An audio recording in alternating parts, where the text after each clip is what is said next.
ఒక సైంటిఫికల్ రీజనింగ్ ఉంటుంది కరెక్ట్గా వెతికి చూస్తే.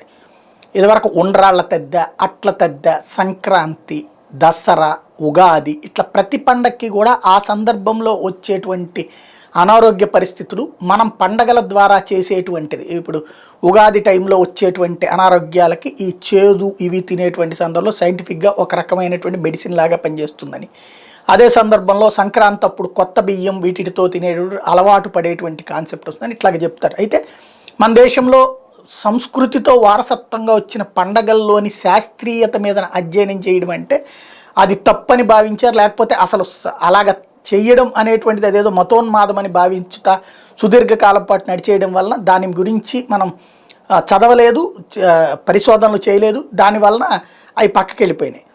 ప్రస్తుతం దీంతో పాటుగా ఏమైపోయిందంటే ఎవరో ఫీల్ అవుతారని ఇతర మతస్థులు వాళ్ళ పండగలు, వాళ్ళ పూజలు, వాళ్ళ భాష వాళ్ళు నేర్పుకుంటున్నారు. వాళ్ళెవరు అది తప్పనినో అట్లాగ మాట్లాడితే తప్పనినో ఎవరు ఫీల్ కావట్లా. అది వాళ్ళు గర్వంగా ఫీల్ అవుతున్నారు ఇతర ధర్మాల వాళ్ళు.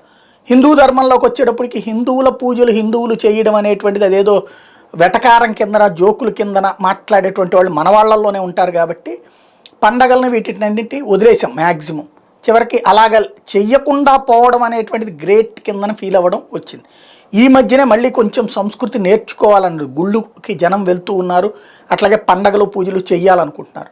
అయితే ఎలా చెయ్యాలి ఏంటి అన్నటువంటి అవగాహన తక్కువగా ఉంది. ఆ మధ్యకాలంలో అయితే కొంచెం పత్రికలు ఇవి రాసే శ్రావణ మాసం ఇట్లా చెయ్యాలి, శ్రావణ శుక్రవారం పూజ ఇట్లా చెయ్యాలి, వరలక్ష్మి వ్రతం ఇట్లా చెయ్యాలి అన్నారు. ఈ భక్తి ఛానళ్ళు టెలికాస్ట్ చేసే. ఇక్కడ వీళ్ళు ఏం చేస్తున్నారంటే ఒక చిన్న లోపము, కరెక్ట్గా ఆ రోజున చేస్తున్నారు. ముందుగా ఒక వారం ముందో లేకపోతే 3-4 రోజుల ముందో ఇవి దగ్గర పెట్టుకోండి, పూజ ఆ రోజున మేము పెడతామంటే వీళ్ళు దగ్గర పెట్టుకుని, ఇప్పుడు ఎందుకంటే యూట్యూబ్లో వంటలు నేర్చుకుంటున్న రోజులు, దాన్ని చూస్తూ వంటలు ఫాలో అవుతున్న రోజులు కాబట్టి ఏమేం కొని తెచ్చుకోవాలో చెప్తే వీళ్ళు కొని తెచ్చుకుంటారు. ఆ రోజున పూజల్ని దాంట్లో ఎస్టాబ్లిష్ చేస్తే బాగుంటుంది, అదే సమయంలో పత్రికలు రాస్తే బాగుంటుంది. ప్రస్తుతానికైతే అట్లా నడవకపోవడం వల్ల పూజ వ్రతం చెయ్యాలి, అదే వరలక్ష్మి వ్రతమో లేకపోతే శ్రావణ మాసం పూజలు చెయ్యాలనుకున్నటువంటి వాళ్ళకి కూడా కొంత ఇబ్బంది ఎదురవుతుంది. భవిష్యత్తులో ఈ సంస్కృతి కొనసాగాలంటే ఈ తరానికి నేర్పకపోతే ఆ తర్వాత తరానికి ఏమీ ఉండదు. ఇప్పటికే నెక్స్ట్ ఒక 10-20 అంటే ఇవాళ ఈ చీరలకి నగలకి అంటే ఈ గిల్టు నగలకే లేదా పైన అలంకరణలకు అవుతున్నటువంటి ఖర్చులతో అవి వదిలేసేస్తున్నటువంటి పరిస్థితి. ఒక 20-30 ఏళ్ల తర్వాత చూసుకుంటే ఇప్పటికే ఇవాళ ఉన్నటువంటి యువతరము నాయనమ్మల ఫోటోల్లో చెప్పుకుంటారు, అమ్మలు మా నాయనమ్మ చూడు ఇదిగో 6 గజాల చీర కట్టుకునేది, జాకెట్కి సంబంధించి కూడా చూడు ఎక్కడైనా కనబడుతుంది, అది ఇంట్లో ఎంత ఆ రోజుల్లోనే ఎట్లా ఉండేది అనేది.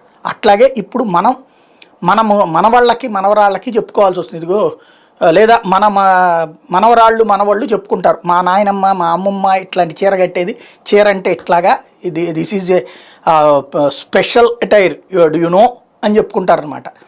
అలాంటి స్టేజ్ వస్తుంది. కాబట్టి కనీసం కంటిన్యూటీ ఉంటే బాగుంటుందేమో.